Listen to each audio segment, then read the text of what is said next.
Bien, Monsieur le Président de la Polynésie française, Monsieur le Président de l'Assemblée de Polynésie française, Monsieur le Président du Conseil économique, social et culturel, Mesdames, Messieurs les ministres, Monsieur le député, Mesdames, Messieurs, Tavana, d'abord merci de votre accueil, auquel on est particulièrement sensible.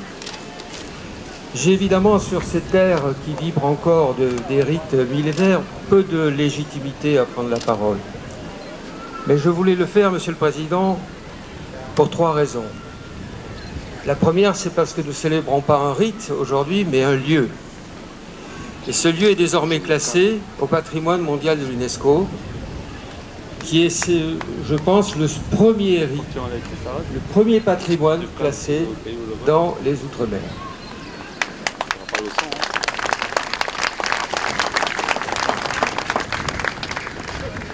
La deuxième raison, comme je vous ai dit le 14 juillet, à quel point cette victoire aussi était une victoire diplomatique pour vous, je voulais ce matin, si vous me le permettez, remercier votre ministre de la Culture, qui, outre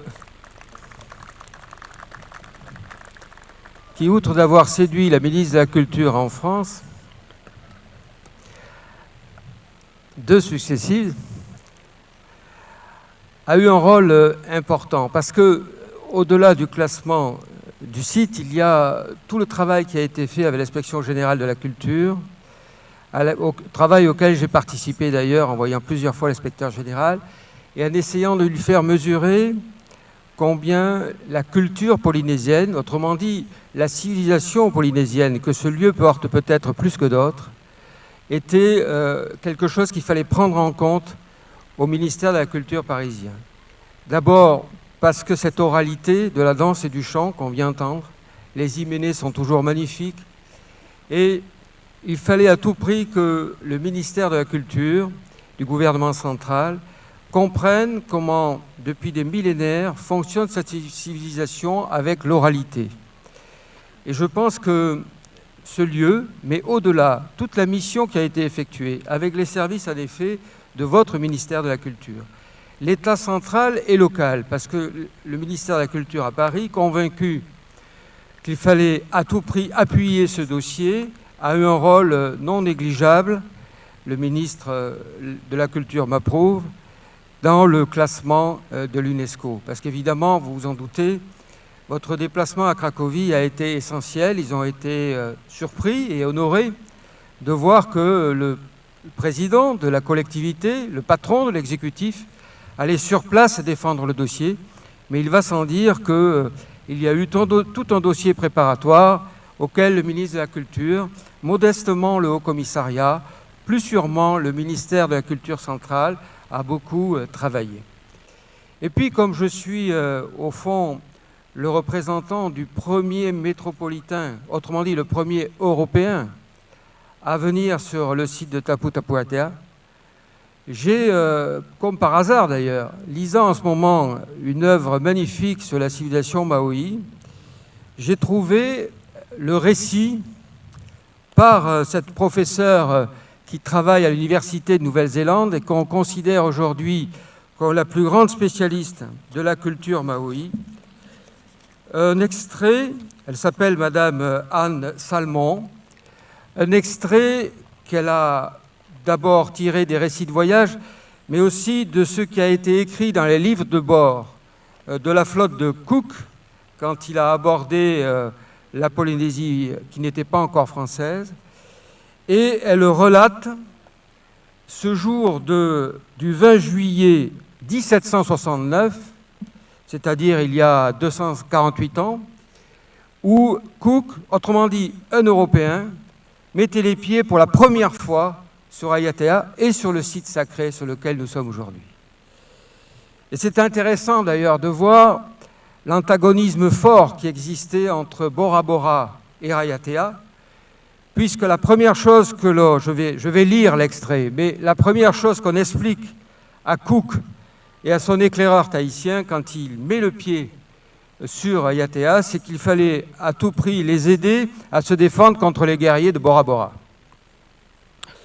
Alors, au lever du jour du 20 juillet 1769, alors qu'il quittait le port de Whare, Tupai, Tupai, c'était l'éclaireur de Cook qu'il avait récupéré à Tahiti. Quand Cook, lors de son premier voyage, arrive en Polynésie, il aborde d'abord, après avoir passé le Cap Horn, il aborde Tahiti en avril. Il reste quelques mois. Il recrute un Tahitien, le fameux Tupai, qui était un extraordinaire navigateur et connaissait la navigation aux étoiles, bien entendu, et connaissait aussi l'archipel des îles sous le vent, qui n'était pour l'instant pratiquement inconnu des différentes expéditions métropolitaines.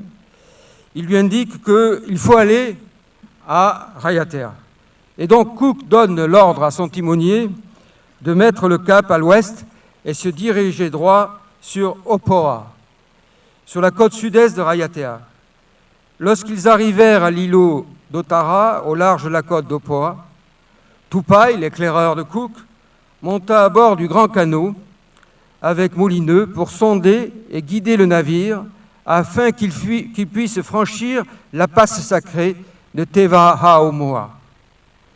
Tandis que le navire pénétrait dans le lagon, 2 pirogues sortirent, chacune transportant une femme chef. Vous voyez que c'est les femmes qui dirigent. Et elles portaient un cochon en guise d'offrande pour célébrer cette arrivée considérée évidemment comme extraordinaire et surprenante. Quand ces 2 femmes montèrent à bord de l'Endeavour, qui était le bateau de Cook, et offrirent leur cochon, on leur donna en échange des perles, ce qui les ravit. Après avoir parlé à ces femmes, dans la langue tahitienne, Tupai traduit à Cook, et il évoquait toujours les guerriers de Bora Bora avec terreur. Il a dit à Cook que ses ennemis projetaient d'attaquer l'Endeavour. Cook a dit « il faut que j'aille discuter avec les prêtres et avec les habitants de Raiatea pour voir comment ils peuvent m'aider si les guerriers de Bora Bora attaquent. » Tupai, qui évoquait toujours les guerriers, Cook se rendit à terre de toute urgence avec Joseph Bank, qui était son second, pour les guider jusqu'à Taputapua. Et sur Taputapua, le quartier général du culte Aiori, où il avait été formé, et avec ses compagnons, debout derrière lui, sur la plage, Tupai répéta le rituel qu'il avait célébré à Wainé, en lui expliquant que ce site était le plus sacré des océans du Pacifique. C'est pourquoi nous sommes là ce matin, Monsieur le Président, Mesdames, Messieurs.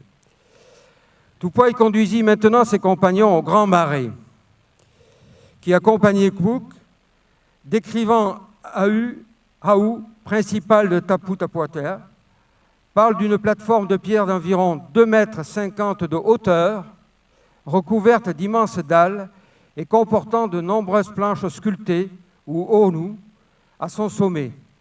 Un gros cochon rôti gisait sur la plateforme sacrificielle, le fata, à côté de l'Aou. Parkinson dessinait dans son cahier tous les croquis du site. Dans une grande maison, tout près, on entreposait les tambours sacrés du marais. Il fut accueilli en ce lieu par des prêtres appelés Eva, qui portaient des hautes coiffures en vannerie, faux, décorées de plumes, de vêtements de plumes, ornés de pièces de nacre rondes et des tomis, plastrons. Brodés de poils de chien, c'est d'ailleurs un qui est venu tout à l'heure, il a compris que ce n'était pas son heure, et avait également des ficelles dressées et tissées pour former des motifs complexes sur lesquels les rangées de plumes de pigeons également, vertes, étaient associées à des rangées de dents de requin. Poussé par la curiosité, Cook mit la main à l'intérieur de l'une de ces maisons des dieux et attrapa un paquet enveloppé dans des nattes mesurant environ 1,50 m de long sur 30 cm d'épaisseur. Il écarta l'enveloppe de nattes avec les doigts. Ce devait être le toho, l'image du dieu, de Oro lui-même. Et après avoir déchiré la natte, Cook tira sur les liens en fibres de coco ficelés autour de la représentation. C'était le Hamamata Iti Atane, le lien en fibres de coco multicolores associé à Tane, le dieu de la beauté, que l'on enveloppait rituellement autour du Oro pour en faire sa peau lors d'un rituel qui conférait la beauté de Tane à Oro et le pouvoir de Oro à Tane. Mais horrifié par le sacrilège de Cook, qui avait déchiré la natte, les prêtres se comportèrent avec tant de froideur que le capitaine ne savait que penser d'eux.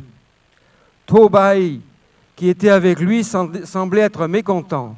Cela constituait une forme d'outrage, car les maisons des dieux étaient intensément Ra, sacrées, et le Toho, la représentation de Oro, était le dieu lui-même, et quand on enroulait le lien de Tané autour du Oro, le rituel était si sacré que l'on offrait toujours un sacrifice humain. Cook a commencé à prendre peur, mais comme les prêtres et les habitants avaient besoin de Cook pour parer à une éventuelle attaque des guerriers de Bora Bora, le séjour s'est à peu près correctement passé. Je vous laisse, Monsieur le Président, après cette évocation intéressante, puisque c'est sans doute un des seuls témoignages qui existent sur l'arrivée de Cook en 1769 à Raiatea, mais je pense que c'est au président du pays de dire tout le sacré, tout ce que représente en symbolique la représentation de ce site qui est désormais classé patrimoine mondial de l'UNESCO, car à travers vous, Monsieur le Président, et à travers tous vos invités, c'est la civilisation maori, la civilisation polynésienne dont il s'agit. Et puis, je devais dire un mot parce que c'est sans doute bien la seule fois que vous aurez tous la possibilité de me voir pieds nus faire un discours.